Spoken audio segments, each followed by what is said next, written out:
Aruzhan and Mundir from the school number 3. Привет всем учащимся проекта. Барлық жобаға қатысушыларға қайырлы таң.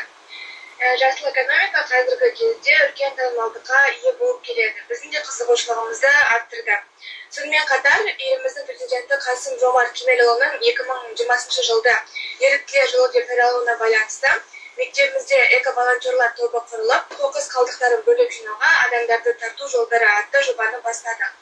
Бұл топтың жетекшісі болып мектебіміздің Ұлан-Басы Шаяхметов Алмас тағайындалды. Біздің тобымызда барлығы 20 оқушы бар, және мен сол топтың оқушысы Ерсайынова Дайнира. Эко-волонтерлар тобының негізгі мақсаты мектеп оқушыларын олардың ата-аналарымен бірлесе отырып, қоқысты бөліп жинау қажеттілігін түсіндіріп, экологиялық мәдениетті қалыптастыру көзделді.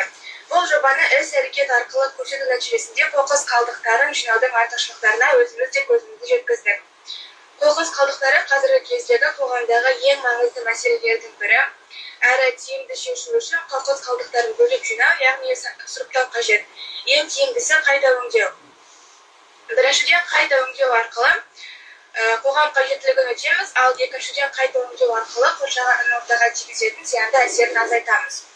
Біз сіздерге қоқыс қалдықтарын бөліп жинауға көпшілікті тартудың тиімді жолдары бойынша мектебімізде жүргізілген іс-шаралармен таныстырып ой бөліспекпіз.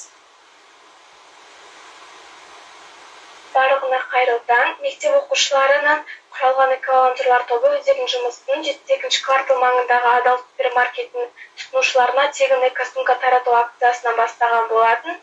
Эко-сумка ол полиэтилен пакетінің ең жақсы баламасы болып табылады. Эко-сумканы таратудағы басты мақсат қала тұрғындарын бір рет қолданылатын полиэтилен пакеттерінен бас тартып, экологияны таза ұстауға үлес қосуға шақыру болды. Көпшілік қызығушылықтарын танытып алғыстарын білдіріп жатты.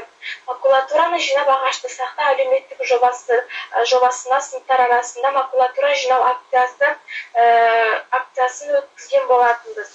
Жобаның мақсаты экология проблемаларына және табиғи ресурстарды қайта пайдалану қажеттілігін оқушыларға түсіндіру болды. Акцияның нәтижесінде 412 килограмм макулатура жинап, қаламыздағы қайта өңдеу орталығына өткізген болатынбыз.